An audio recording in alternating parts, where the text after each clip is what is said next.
리우 올림픽에서 우리나라 양궁 선수들이 금메달을 이렇게 휩쓸었잖아요.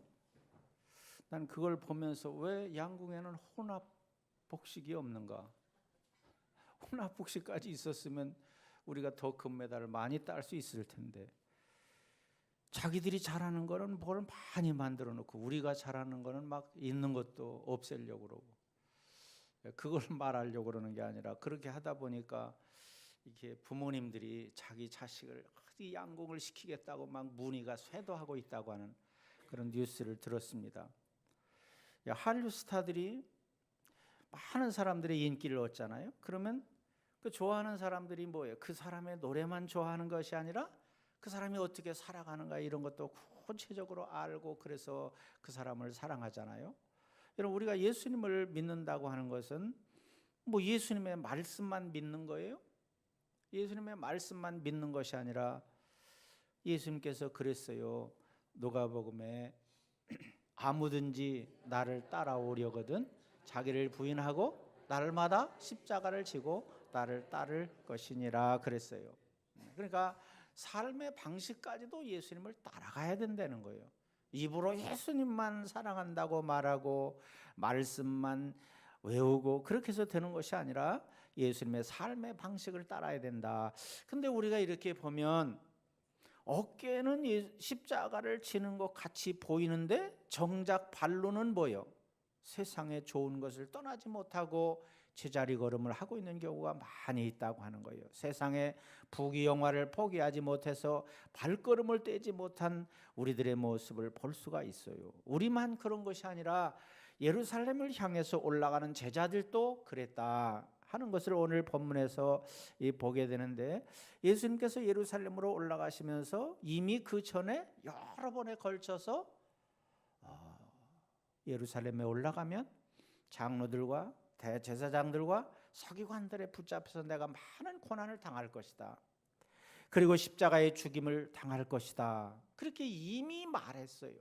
이미 가르쳐 주었어요. 근데 그것은 새카맣게 잊어버리고 누가 출세할 것인가, 누가 더 좋은 자리에 올라갈 것인가, 그것을 위해서 다투고 있었다고 하는 것이에요.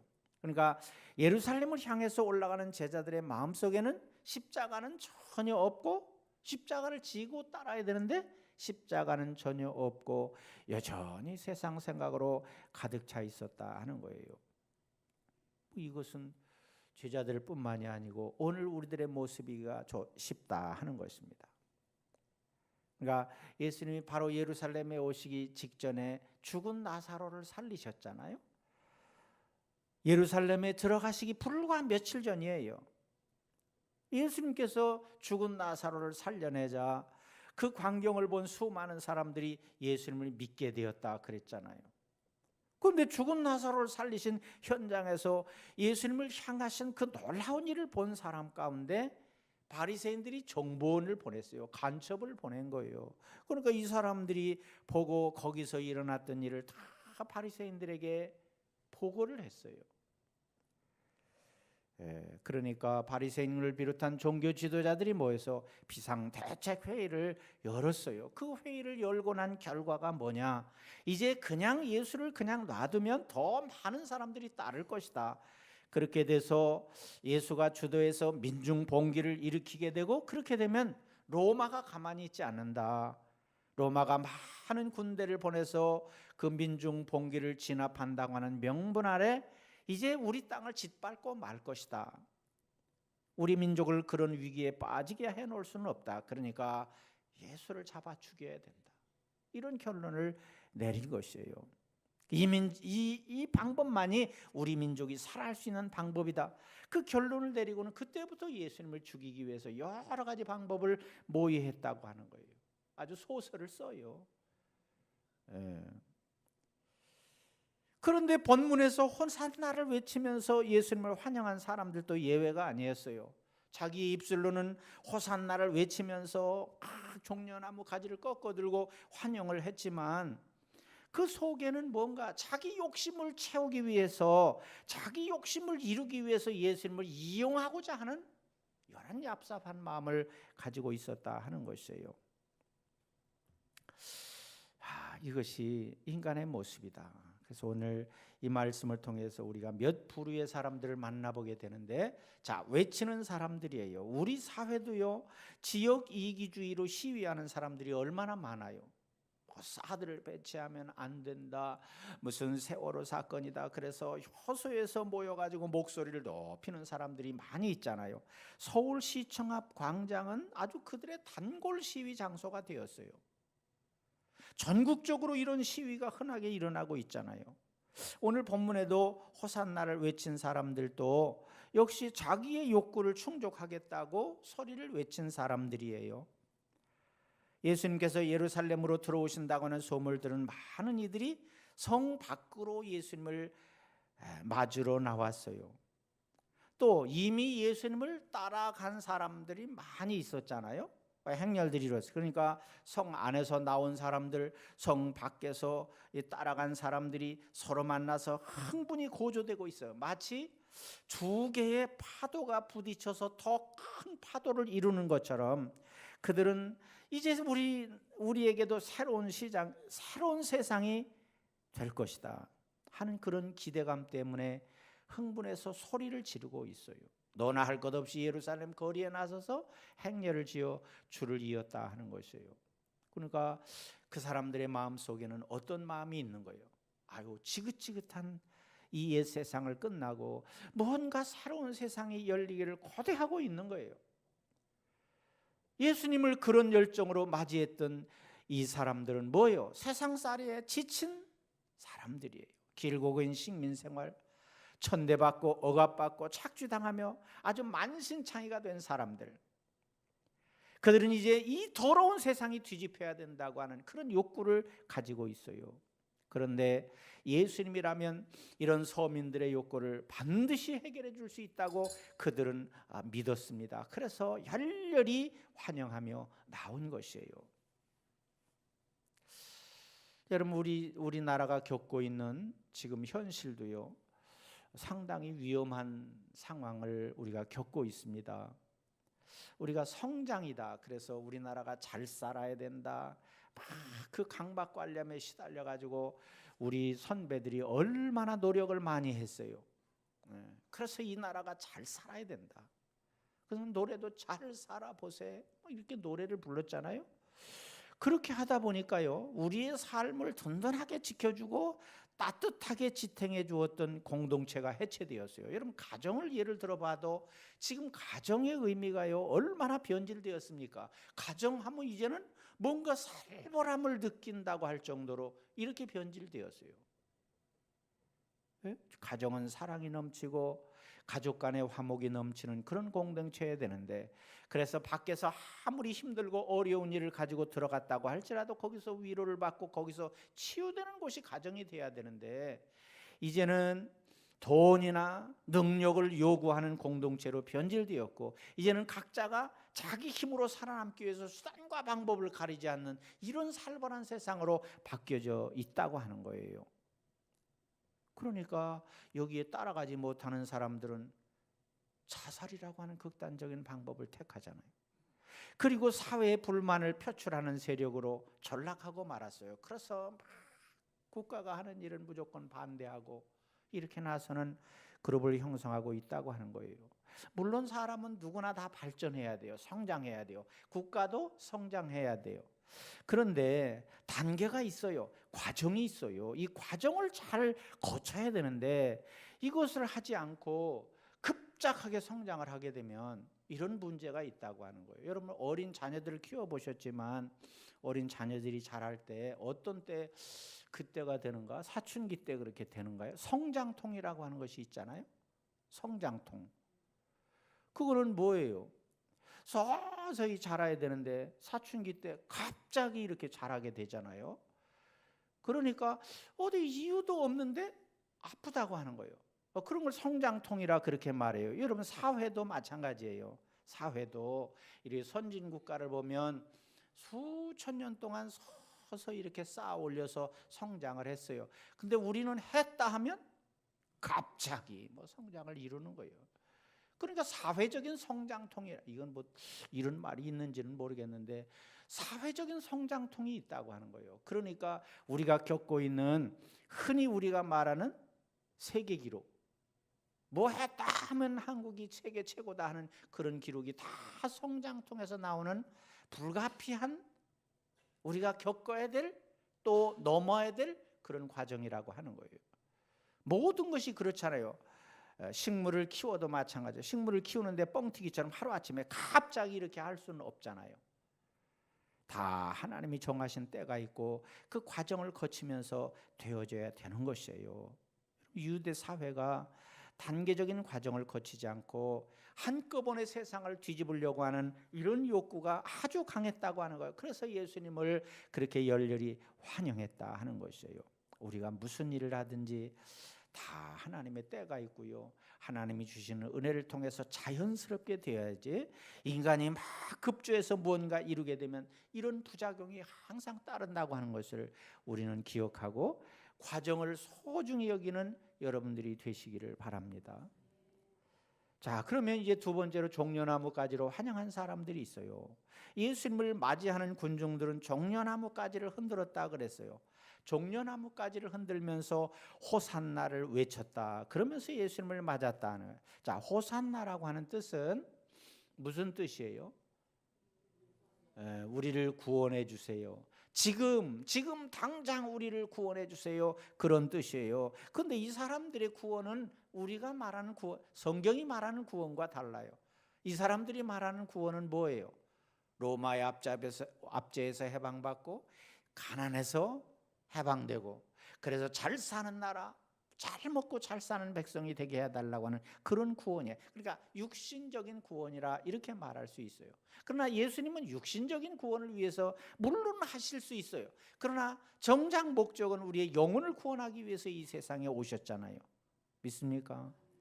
그러니까 이 사람들이 호산나를 외치는 것은 막 구원을 간구하고 기쁨과 감격에 넘쳐서 외치는 소리임에는 틀림없어요. 그런데 방향이 달라요. 예수님의 뜻과 다르다고 하는 거예요. 여기 종려나무 가지를 꺾어 들었다고 하는 것은, 종려나무는 여러분들이 그 사진을 통해서 이렇게 보셨을 텐데 종려나무 아주 이렇게 곧게 올라가요. 우리나라 소나무처럼 이렇게 꾸불꾸불하는 것이 없고 곧게 올라가고, 광야나 이런 데서도 아주 척박한 곳에서도 잘 사는 그런 수종이에요. 그래서 이 열대 지방이나 이런 데 가보면 항상 종려나무 가지가 흔하게 서 있는 것을 볼 수가 있습니다. 그래서 종려나무 가지를 꺾어 들었다고 하는 데는 여러 가지 의미가 있다. 시편 92편에 보면 의인은 종려나무 같이 번성하며 레바논의 백향목 같이 성장하리로다 그랬어요. 또 14절에 보면 그는 늙어도 여전히 결실하며 진액이 풍족하고 빛이 청청하다 그랬어요. 자, 그러니까 예수님을 그 종려나무로 비유한 것인데, 그것은 뭐냐? 예수님은 고든 분이다. 진리 가운데 아주 고든 분이다. 그리고 종려나무는 희망을 상징해요. 그러니까 이 정도 되면 그들이 종려나무 가지를 꺾어들고 환영한 이유를 이해할 수가 있을 것이에요. 이방의 압제자들을 다 몰아내고 그들이 수치와 부끄러움을 당하며 살았는데 이제 그런 것을 다 씻어주고 억울함을 해결하고 새로운 세상이 예수님을 통해서 열리기를 고대하는 그 백성들의 마음이에요. 여러분, 예수님께서 나사로를 죽음에서 살리셨을 때 바리새인들을 비롯한 종교 지도자들이 모여서 대책 회의를 열었다 그랬잖아요. 왜 그랬어요? 그냥 놔두면 더 많은 사람들이 예수님을 따르게 되니까. 그렇게 되면 군중들이 어떻게 될지, 자기들의 인기가 점점 시들어지고 예수님의 인기는 점점 높아지고, 그렇게 되니까 예수님이 그들을 데리고 무슨 국가 전복을 위한 내란을 일으킬 수가 있다 하는 것이 그들의 생각이었잖아요. 만일에 예수님께서 그런 마음을 가지고 가셨다고 한다면 예루살렘에 가실 때 어떻게 나귀 새끼를 타고 가셨겠어요? 나귀 새끼를 타고 어디 전쟁에 나간다 소리 들어보셨어요? 그럴 것 같으면 군마를 타고 가야지. 군마, 나폴레옹이 탔던 그 군마를 타고 너무도 당당하게 가셨어야죠. 그것을 보이지 않기 위해서 나는 전쟁을 위해서 온 사람이 아니다. 그래서 나귀 새끼를 타고 가셨다. 예수님은 전쟁과 상관이 없으셔요. 근데 사람들은 그리로 몰고 가서 결국은 십자가에 못 박아 죽였다 하는 것이에요. 예수님은 고난의 종으로 이 땅에 오셨어요. 예수님께서 친히 예언하신 것처럼 종교 지도자들에게 붙잡혀 고난을 받으시고 죽으심을 당함으로 온 인류를 구원하실 하나님의 큰 뜻을 가지고 이 세상에 오신 줄로 믿습니다. 사람들은 아무리 얘기해도 무슨 말인지 몰라요. 믿지 않았다고 하는 거예요. 여러분, 그게 믿어진다고 하는 것은요, 놀라운 복이에요. 보고도 안 믿은 그 사람들이 있잖아요. 근데 우리는 말씀만으로 믿으니까 여러분의 믿음이 얼마나 놀라운 믿음이에요. 그런데 그거는 여러분의 실력이 아니고 하나님의 은혜인 줄로 믿습니다. 그렇기 때문에 감사해야 된다 하는 것이에요. 그래서 또 이렇게 보이는 것을 따라가는 사람들이 있어요. 나사로를 살리셨다고 하는 이야기는 당시 온 예루살렘, 온 동네의 가장 큰 뉴스거리였어요. 생각해 보세요. 지금도 아마 누가 죽은 자를 살렸다 그래 보세요. 입에서 입으로 전파돼 가지고 천지가 다 알 것이에요. 예수님은 죽은 자도 살리실 정도로 놀라운 기적을 행하시는 분이셔요. 자, 호산나를 외친 사람들에게 메시아는, 예수님은 어떤 분으로 오셔야 해요? 겸손하게 나귀를 타고 힘없이 십자가에 달려 돌아가실 그런 메시아를 원한 것이 아니란 말이에요. 죽은 자를 살리고 오병이어로 5천 명을 먹이시고 그런 능력의 메시아를 원하고, 그래서 그 예수님이 바로 우리나라를 새로운 세상으로 뒤집을 수 있는 그런 메시아로 오기를 원했다 하는 것이에요. 예수님은 충분히 그를 기적을 행하실 능력을 가지고 계셨을 뿐만 아니라 그런 능력을 우리에게 보여주셨어요. 그런데 여러분 생각해 보세요. 그 기적이, 엄청난 기적이 우리를 구원할 수 있습니까? 그 기적 자체가 우리를 구원할 수 있어요? 아니요. 기적을 아무리 봐도 믿음은요, 그 기적을 통해서 오는 것이 아니라 그랬잖아요. 기적을 아무리 봐도 재방송을 틀고 또 보고 해도 그것이 우리를 구원해 주는 것이 아니다. 그렇기 때문에 이 사람들이 문제가 있다는 거예요. 여러분과 나의 죄를 용서하기 위해서 고난을 받으시고 십자가에 위해서 돌아가신 예수님보다도 내 병을 치료해주고 내 문제를 해결해주는 기적의 예수님만을 찾았다고 한다면 그건 잘못된 신앙이라고 하는 거예요. 여러분, 부모가 여러분을 키워주셨고 가르쳐주셨고 또 진자리 마른자리 보호해 주셨기 때문에 오늘 내가 존재한다. 그래서 내 부모를 잘 효도한다. 그것이 자식된 도리잖아요. 근데 그런 것은 싹 사라지고 유산을 바라보고 부모에게 효도하는 척 한다고 한다면 그것은 자식의 도리가 변질된 것이잖아요. 오늘 우리가 예수님을 대할 때, 하나님을 대할 때도 그렇다고 하는 거예요. 여러분의 유익을 위해서 그 하나님을 바라본다고 한다면 그건 하나님과는 아무 상관이 없다고 하는 거예요. 여러분, 만약에 기적을 행하며 우리가 예수님을 따른다고 한다면, 만약에 여러분의 삶에서 기적이 안 나타나면 우리는 더 이상 예수님을 따를 이유가 없잖아요. 어때요? 그래서 신앙생활에 실지 실망하고 낙심하고 떠나는 사람들도 많이 있는 것을 볼 수가 있어요. 그것은 왜 그러냐? 예수님이 능력이 없어서 그런 것이 아니라 예수님은 그것을 위해서 오신 분이 아니라고 하는 거예요. 그러니까 슈퍼스타가 됐어. 예수님이 갑자기 막 한류 스타처럼 스타가 됐어요. 열렬히 환영하고 호산나를 외쳤어요. 근데 그 사람들이요, 며칠 못 가서 예수님을 십자가에 못 박아야 된다고 외친 사람들로 변질이 돼버렸어요. 왜 그래요? 자기들의 뜻대로 안 됐다는 거예요. 예? 여러분, 우리가 예수님을 믿고 하나님을 섬기며 살아간다고 하는 것은 우리의 뜻대로 예수님을 이용하고 하나님을 이용하기 위해서 믿는 것이 아니에요. 믿습니까? 우리는 어떤 환경 가운데 온다고 할지라도 우리를 구원해 주신 그분을 위해서 모든 것을 희생하며 살아야 되고 그분을 어떤 순간에도 따라야 된다 하는 것이에요. 만약에 예수님께서 인기에 편승해서 민중 봉기를 일으키기 위해서 권력을 잡기를 꾀했다고 한다면 그럴 수 있는 기회가 얼마든지 있었어요. 40일 금식을 하신 후에 마귀가 와서 예수님을 시험했잖아요. 돌로 떡을 만들어 봐라. 성전 꼭대기에서 뛰어내려라. 나에게 절을 하라. 그러면 천하 만국의 영광을 너희에게 주겠다. 그렇게 유혹을 했어요. 그러나 마귀의 제안을 이런지하에 거절을 했어요. 만약에 마귀가 시킨 대로 돌로 떡을 만들 수 있어요. 예수님은 성전에서 뛰어내려도 털끝 하나 다치지 않을 수 있어요. 만약에 그렇게 했다 그러면 더 많은 사람들로부터 인기를 얻었겠죠. 과연 능력의 예수님이구나 이렇게 해서 많은 사람들이 예수님을 따랐고 그 따른 세력을 이용해서 얼마든지 일을 하실 수가 있었겠죠. 그보다 더 좋은 기회도 있었어요. 떡 5덩이와 물고기 2마리로 5,000명을 먹이신 그 기적의 현장 이후에 사람들이 어떻게 했느냐 하면 요한복음 6장에 보면 예수께서 그들이 와서 자기를 억지로 붙들어 임금으로 삼으려는 줄 아시고 다시 혼자 산으로 떠나가시니라 그랬어요.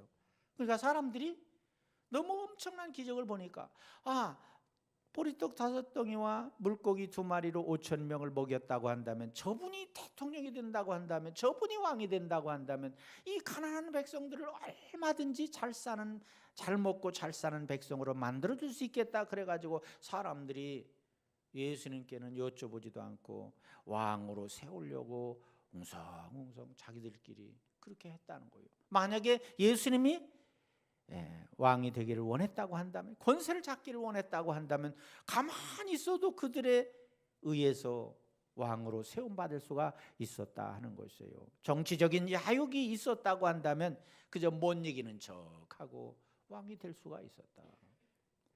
그런데 예수님은 거기에는 관심이 없으셨다. 선거운동을 하지 않아도 왕이 될 수 있는 기회가 있었잖아요. 근데 왜 예수님께서는 그런 모든 권력을 다 거절하셨어요? 뭐 때문에 그래요? 예수님은 이 땅에 보이는 것을 위해서 오신 분이 아니기 때문에 그래요. 보이는 것은 순간이요 썩어 없어지는 것이에요. 영원한 것이 될 수가 없어요. 예수님은 영원하신 분이셔요. 믿습니까?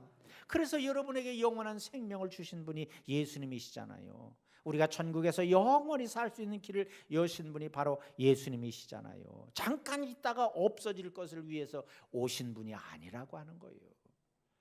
그러니까 여러분도 세상에 썩어질 것, 세상에 조금 있다가 없어질 것을 위해서 예수님을 찾지 아니하고 영원을 위해서 찾는 여러분들이 되시기를 바랍니다. 자, 4번째 만날 사람들은 깨달은 사람들이에요.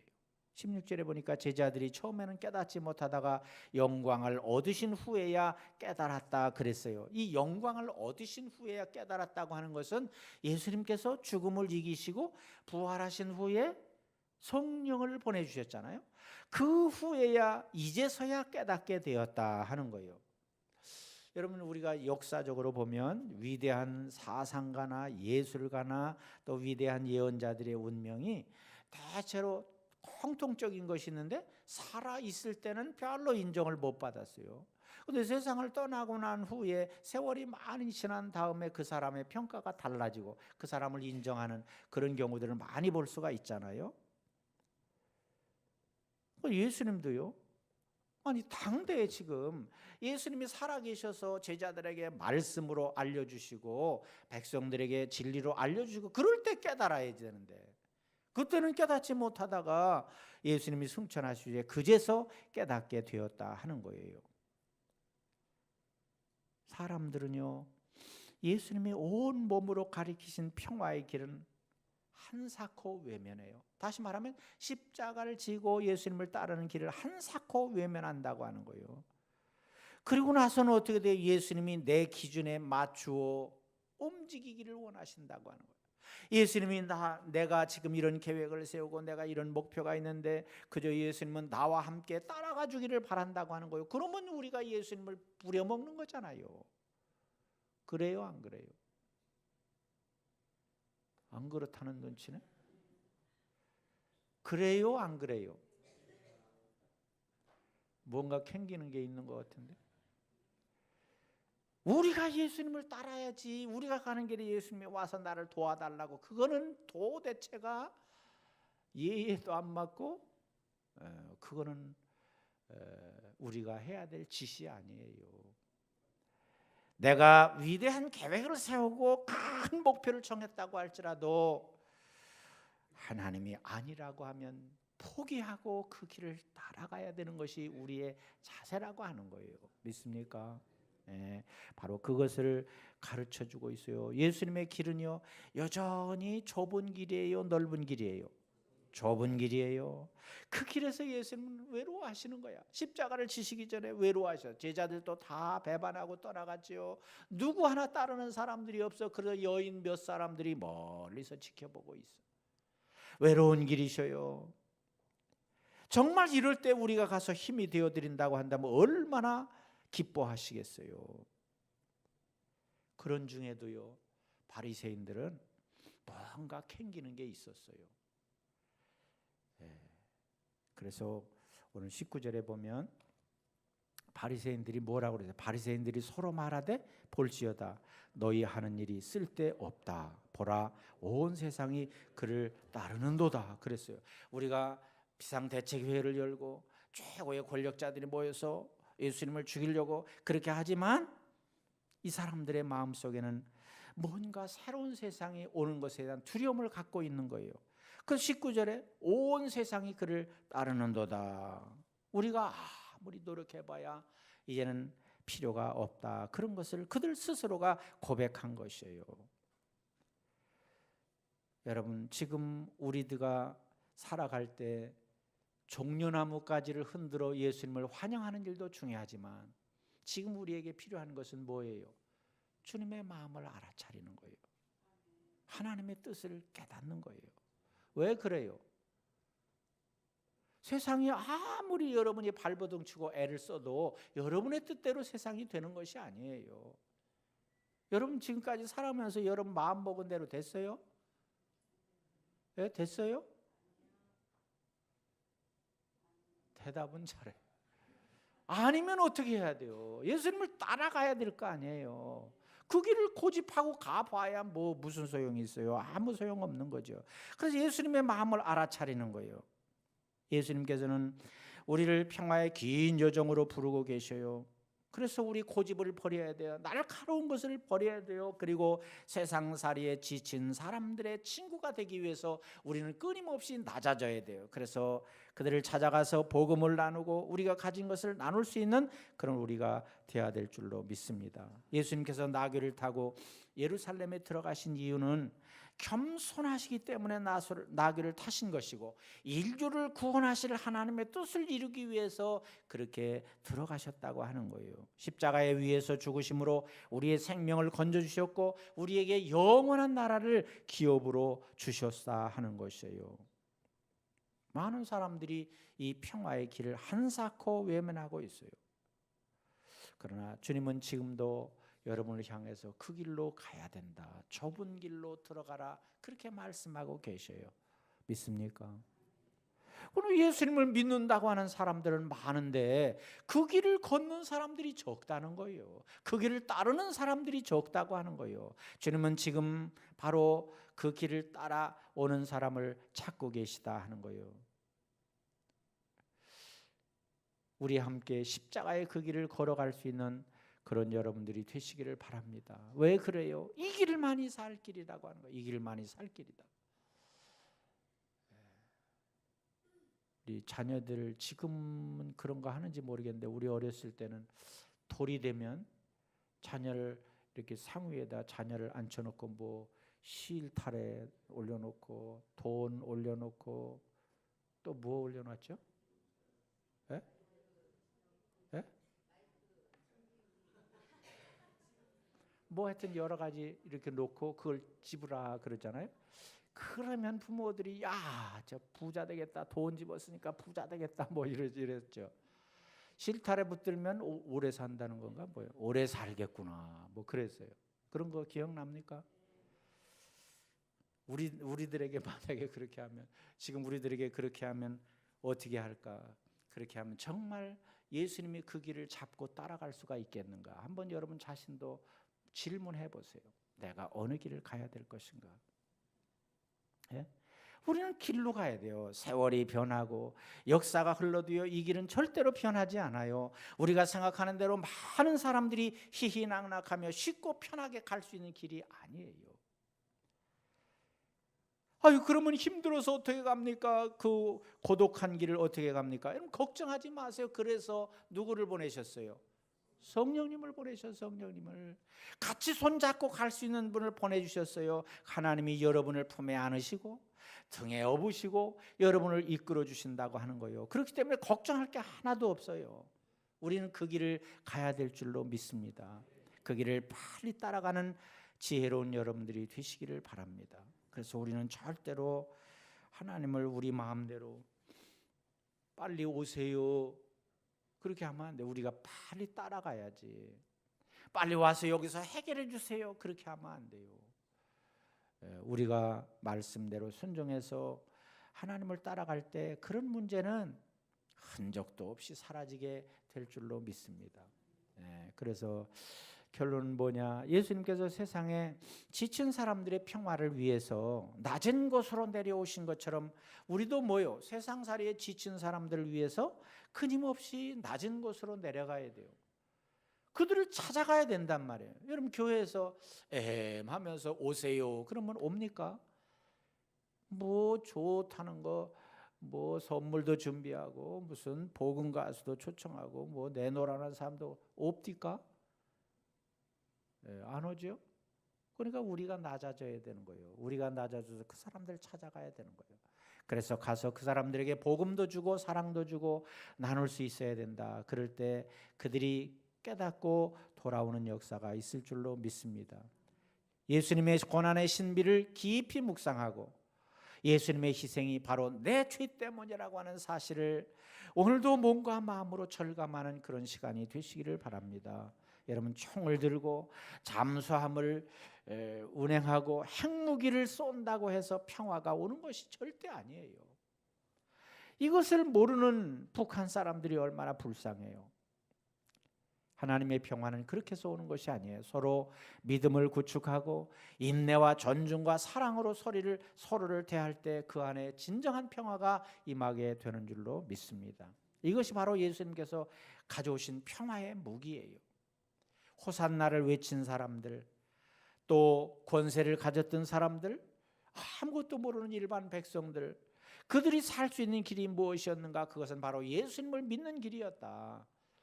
아무리 외치고 흔들고 그렇다고 하더라도 예수님을 믿지 않으면 그 안에 진정한 영원한 생명은 없다. 그 안에 진정한 변화는 없다고 하는 것이에요. 오늘도 평화를 부르기만 하고 행동이 없는 이 세상을 향해서 정말 우리가 사랑으로 용서로 평화를 가져오기 위해서 낮아지는 우리 모두가 되어야 될 줄로 믿습니다. 그런 삶을 살아갈 때 하나님께서 여러분을 통해서 더 좋은 길로, 더 복된 길로 인도해 주실 줄로 믿습니다. 여러분 모두가 그렇게 쓰임받는 여러분들이 다 되시기를 주님의 이름으로 축원합니다. 기도하겠습니다.